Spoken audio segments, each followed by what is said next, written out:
Joining us now on the Deseret First Credit Union hotline is Stewart Mandel of Fox Sports. Stewart, nice to have you with us on BYU Sports Nation. Thanks for having me. Stewart, let's start with this. Is BYU more lucky or good right now? Well, certainly there's some luck involved in those last-second touchdown passes, but at the same time, you could say they had really bad luck in losing Jamal Williams before the season, and certainly in losing Taysom Hill. Once we saw Taysom Hill go down, I would have assumed they would not be able to beat Nebraska on the road or Boise State, but Tanner Mangum has stepped in, and there were some maybe miraculous factors to those plays at the end, but just the fact that they were in position to make them speaks well for BYU. 16.5-point line for BYU to try and overcome right now. Is that line too big, or is that accurate in your opinion? Well, we all think UCLA is very good. They look like the best team in the Pac-12 right now. They look like a playoff contender, and I'm sure that's why the number is so large. It's a bit surprising given the quality of the teams that BYU's beaten already. I'm not surprised that they would be, around a double-digit underdog. 16 does seem awfully high. What do you think of UCLA so far in their games against Virginia and UNLV? You said we all think UCLA is very good. Are they a legitimate playoff contender? If so, why? Well, this is a team that Jim Moore has been building for 3 or 4 years. This is a team that's loaded at most areas on the roster, and the big question mark coming in was the fact that they were going to rely on a true freshman quarterback. And Josh Rosen came in and in the first game pretty much answered those questions. And then to me, not that you would expect them to struggle against UNLV in any way, but the fact that they went in and beat them resoundingly without Josh Rosen playing a big role also speaks well for that team. So, look, it's only 2 games. You try so hard not to overreact and not read too much into it. But compared to a year ago when they came out of the gate and actually struggled with Virginia and struggled with Texas and didn't look like the team that was getting all that hype, this team looks like the real deal. What question marks after the first 2 games do you have about BYU? Well, we still don't really have a good answer for how they're handling the loss of Jamal Williams. They're not really very productive in the running game. They're pretty much relying on Tanner Mangum, and doesn't mean they can't do it. It may be in part what defenses were making them do, but at this point, I don't know that we have any really good answers about that. And then statistically, the defense is not playing that great, but they did enough to beat a couple of really good teams. So I guess running back would be my biggest question mark. Stewart Mandel of Fox Sports with us again on BYU Sports Nation. As you look at the rankings, BYU goes from 2 outside the top 25 in the AP poll to number 19. Where would you rank BYU right now with the close wins at Nebraska and home against Boise State? Well, I think that's about right. I was surprised that they didn't crack the top 25 after the first week. I think voters in these polls don't. I mean, it's kind of inconsistent. Sometimes they'll, look at what happened and ignore the preseason rankings and reward a team for a good start, for quality wins, maybe that they weren't expecting. Sometimes they really just cling to these rankings. I mean, if you were going purely on what's happened since the start of the season, I don't think you would have Auburn in there. I don't think you have Arizona in there. I don't think you have Wisconsin in there. But those are teams that were pretty high in the rankings to begin with. In terms of where BYU is now, you could argue that they could be 1 or 2 spots higher, but look, they're a couple spots behind a Texas A&M team that I think should be much higher than that. Oklahoma should be much higher than that based on what we've seen from them so far. You produce a weekly Heisman top 5. You have Tanner Mangum at number 1 on that list this week. What were the reasons for putting Tanner Mangum number 1? Well, it's week 2. We're having a little fun with it. And as I said to somebody yesterday, it's pretty simple. No other player in the country thrown 2 game-winning touchdown passes. And when you think about Heisman winners, just over the years, when you think of Doug Flutie throwing a Hail Mary to beat Miami, or Desmond Howard returning the punt against Ohio State, Heisman winners always have Heisman moments. And he's arguably had 2 of them in the first 2 games of his college career.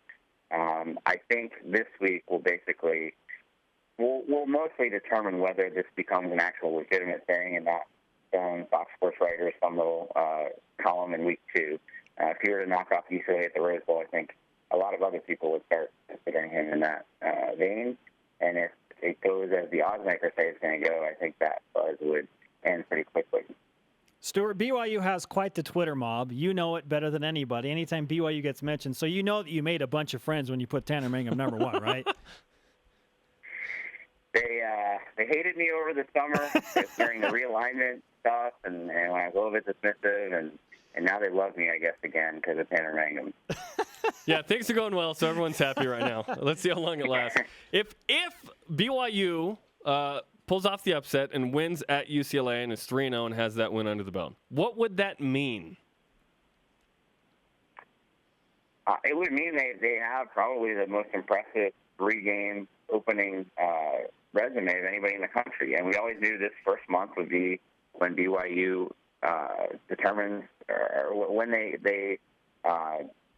when they show the country exactly what they're made of, because this is the toughest opening month of anybody in the country. Maybe it softens up a little bit after that when other teams are going into the part of their conference play. But, this is not what a lot of teams out there are doing right now and opening with an FCS team or a Sun Belt team and whatnot. So if you beat UCLA on top of the wins they already have, I certainly think they then become talked about very seriously for, at the very least, any Year 6 bowl. And you are going to start hearing people talk about the playoffs, and whether that's realistic or not, I don't know. They still got a lot of tough games ahead of them. But I think that's something that most people would have considered a pipe dream and may still consider a pipe dream. But if you go in the Rose Bowl and beat a UCLA team that, like I said, is being widely viewed as a playoff contender and a national title contender, that's a big eye-opener. We are talking with Stewart Mandel, college football insider of Fox Sports. Given that BYU did win the first 2 games of the season and everything that's happened with injuries and now Tanner Mangum being the quarterback, what is the win expectation for you for the Cougars in 2015? Well, I look at the schedule. I see that game against Missouri looming later down the road. And frankly, I think the schedule is turning out to be a lot tougher than people realize in general. There are not a lot of gimmies on that schedule. I would put the win expectation around 9 or 10 wins right now. I might reevaluate that if they do get blown out by UCLA. But, they go in after that to play a Michigan team that is obviously a big name and has a huge name coach, but is still very much in rebuilding mode, and that's still a very winnable game. So even if they lose to UCLA, to make it out of this tough stretch 3-1 with Tanner Mangum stepping in at quarterback, to me that's fantastic. Because you could have easily looked at it before the season and said, I think they're going to go 1-3.